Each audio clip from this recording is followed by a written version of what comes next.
आप बताइए सर, कहाँ से आना हुआ आपका? नमस्कार, मेरा नाम मुकेश कुमार हुआ। मैं स्पेसिफिकली झारखंड का रहने वाला हूँ, लेकिन यहाँ पे आने के बाद मेरे को ऐसा बहुत कुछ, मेरा अपना झारखंड शहर अगर एज अकॉर्डिंग ऑफ दिल्ली को देखा जाए तो दिल्ली से कई गुना पीछे है हमारा झारखंड। मतलब वहाँ पे झारखंड में इतनी खनिज पदार्थ हैं, इतनी विभिन्न प्रकार के कोयला हैं और भी प्रकार के बिजनेस फैक्ट्रीज हैं, जो सबसे बड़ी बड़ी फैक्ट्री वहाँ पे कोयले की फैक्ट्री। लेकिन फिर भी हमारा झारखंड राज्य आज भी उस लेवल मकाम तक नहीं पहुँच पाया जो एक होना चाहिए था, एक लेवल होना चाहिए था। दिल्ली आके मेरे को इस चीज़ का खुशी मिलता है कि यहाँ के लोग जो भी जैसे सपोर्टिव है, एक दूसरे को हेल्प करते हैं। प्लस यहाँ की जो सरकार है, अगर भाई सरकार काम कर रहा तभी तो वो जीत रही है। मेरा पॉइंट ऑफ व्यू देखा जाए, अगर यहाँ की सरकार रूलिंग पार्टी नहीं होती, अगर वो कार्य नहीं करती तो वो क्यों जीतता। इतना डेवलपिंग हम लास्ट टाइम 2018 में आए थे, 18 के बाद अभी आ रहे हैं। तो मेरे को यहाँ पे मेरा थिंकिंग अकॉर्डिंग बहुत कुछ देखने को मिल रहा है कि मेट्रो की सुविधा हो गई या फिर और भी जो भी लोकल ऑडियंस से जो सुविधा मिलती है, ये बहुत है। ये सरकार की ओर से जो भी पब्लिक को दी जा रही है, मेरे मुताबिक बहुत अच्छी दी जा रही है और ऐसा होना चाहिए। अगर कोई सरकार गवर्नमेंट अपने पब्लिक के लिए काम करे तो को बढ़ चढ़ के पब्लिक लोगों को भी सपोर्ट करना चाहिए और ताकि सरकार को भी काम करने में मचा है। आप झारखंड से आए हैं, बताए हैं, तो केजरीवाल का काम जो है दिल्ली का, आपको कैसा लग रहा है कि कैसा काम कर रहे हैं?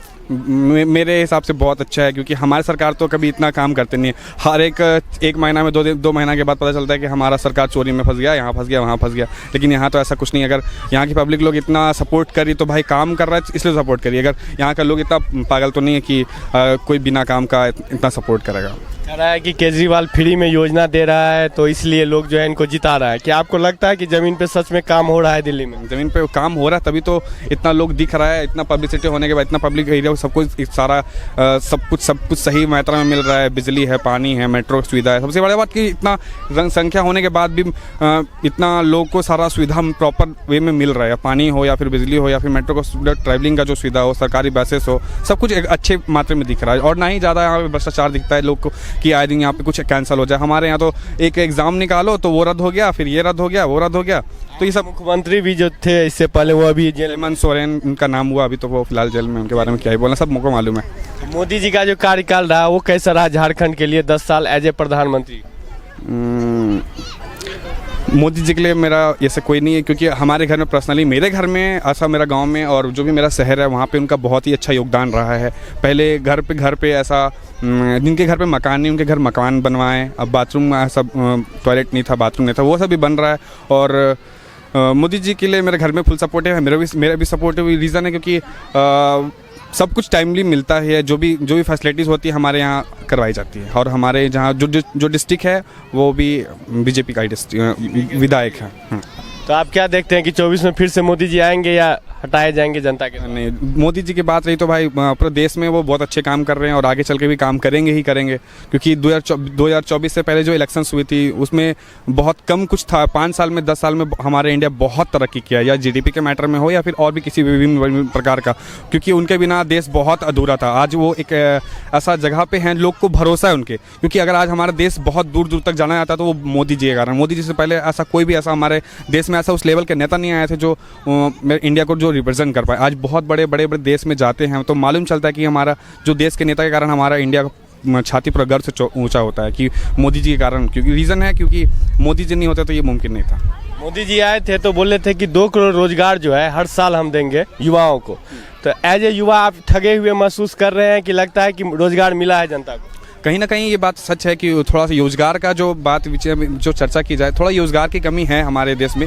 अभी उस टाइप का अभी उपचार नहीं किया गया है युवाओं के लिए कि थोड़ा रोजगार के जो भी वैकेंसीज जो आती हैं वो भी बहुत कम सीट पे आ रही हैं, जिससे कहीं ना कहीं संघर्ष करना पड़ रहा है हम युवाओं को भी बहुत ज़्यादा मात्रा में। इस पर थोड़ा सा चर्चा की बात है, इसमें युवाओं के लिए कार्य किया जाए।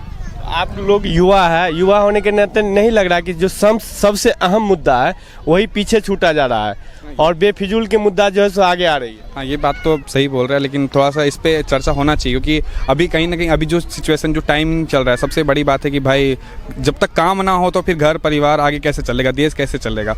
और ये बात है काम के लिए जहाँ तक जिसको काम करना होता है तो वो अपना कहीं ना कहीं किसी सरकार पे डिपेंड नहीं रहता है। जिसको काम करना होता है या फिर अपना कुछ ना कुछ स्टेबल वो करता ही है। सब अब टोटल हम पूरा काम सरकार पे थोप देंगे, सरकार मेरे लिए करेगा, सरकार सब कुछ देगा बना के, तो लोग फिर क्या करेंगे? जब तक अपना कुछ अब या बिजनेस हो या फिर सरकारी जॉब हो या फिर कुछ भी, लोग सरकार का काम है निकालना, लेकिन अगर सरकार निकालेगी नहीं फिर क्या होगा? लेकिन मैं तो कहूँगा कि दायित्व तो है कि नहीं वैकेंसी निकालना, ये आप बताइए। आप कह रहे हैं कि सारा चीज सरकार पे छोड़ देंगे, सरकार पे कौन कह रहा है छोड़ने के लिए? सरकार का दायित्व तो बनता है ना, आप हम चुन के भेजते हैं 5 साल के लिए, तो ये उनका फर्ज बनता है, ये हमारा हक है कि हम उनसे रोजगार की बात करें कि नहीं करें। ये हक है हमारा कि हम रोजगार की बात करें, लेकिन अभी उस पर काम की जा रही, हो सकता है आने वाले टाइम। आप युवा है, युवा के नजरिया से कैसे देख रहे हैं कि देश की महंगाई बढ़ी है या सब सही चल रहा है? महंगाई बढ़ी है, ऐसा नहीं कि महंगाई नहीं बढ़ी, तो चीज़ों की दाम भी जाहिर सी बात है कि हाई प्राइस में गए हैं और लोगों का जीने का स्टाइल भी बहुत चेंज हुआ। पहले